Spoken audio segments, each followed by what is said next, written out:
Hey everybody, this is Allison from Thriving While Disabled, and yep, I am out on my march as usual. It is an extremely high tide. The water has broken over the edges.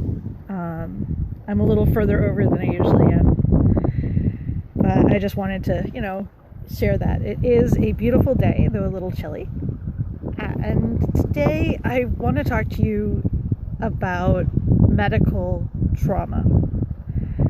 Now, the first thing I want to say is, yes, this is a real thing, and yes, it happens very, very commonly, very frequently within the disabled community. The next thing I want to say is trauma. There are experiences of trauma that are trauma with a capital T, and there are experiences of trauma that are trauma with a lowercase t.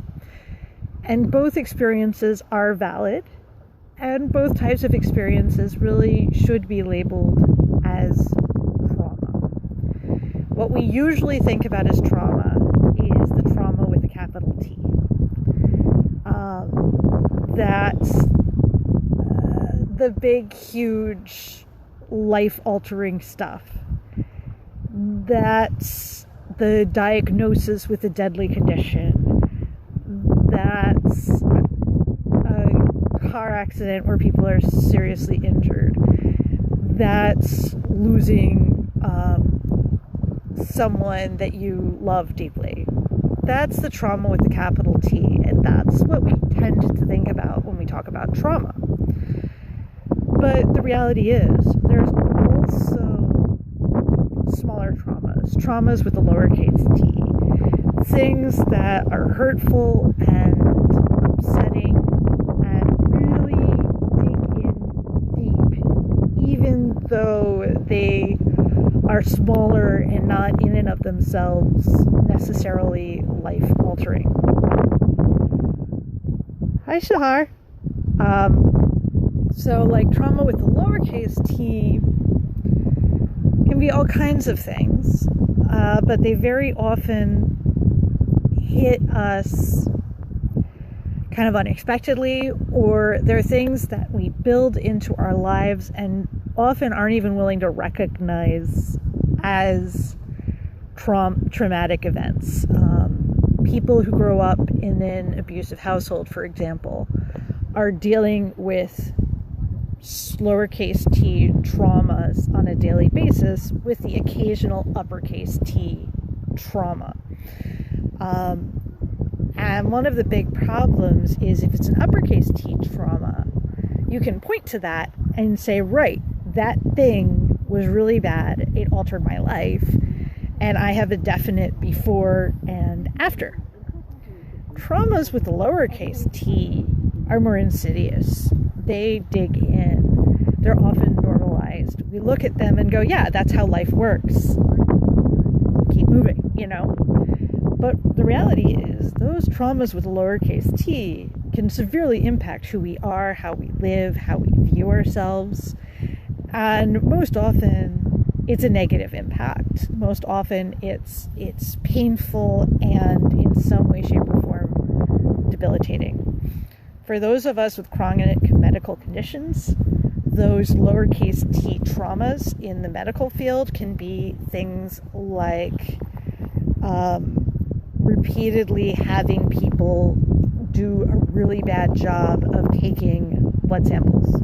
So we start to be afraid of needles and feel really uncomfortable with the thought of somebody touching us in ways that could be damaging, even though it's also necessary for a medical treatment. For me, a lot of my lowercase t traumas are around pelvic exams. Because of the way my FMT works, I get very and that doesn't work very well with people looking at sensitive areas of my body, especially, when they need to really get a good view there. And that's a lot of what I wrote about in the post I just did. But it's more than that, too. It's the going in and having the staff at the doctor's appointment treat you badly for whatever reason. I know I had a incident where they kept insisting that they couldn't confirm my insurance, so they wouldn't see the doctor. And I spent almost 2 hours discussing and arguing with them about how, yes, I did indeed have insurance, and I don't understand why you're having an issue with it. That's a lowercase t trauma, because I was being kept from the medical care that I needed, that I was already anxious about, because of an issue that they had, and they weren't super nice about it. Lowercase t traumas, again, can be a lot of blood work that doesn't go very well, or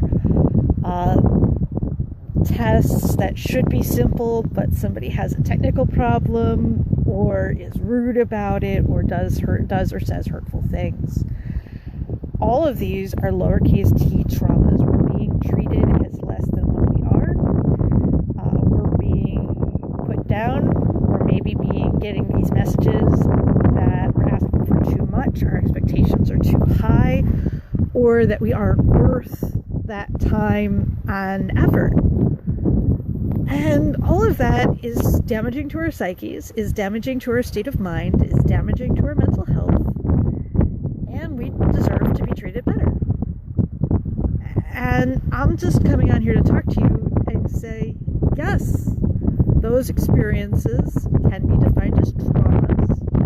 And like I said, lowercase t traumas are just as legitimate. In fact, lowercase t traumas are often harder to treat in some ways, because they do get dismissed, they do get put down, they're not given priority in a lot of different ways, and also they become part of our identities and part of our personalities.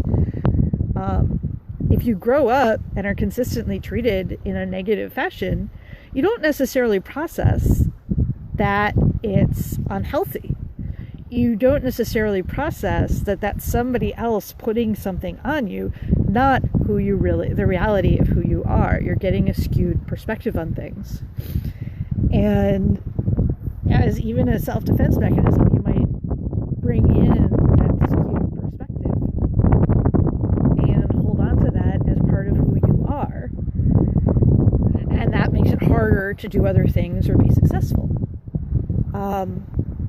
So my point in all of this is, one, medical trauma is very real, and it doesn't have to be a singular life-altering event to count or to matter or to be worth treating.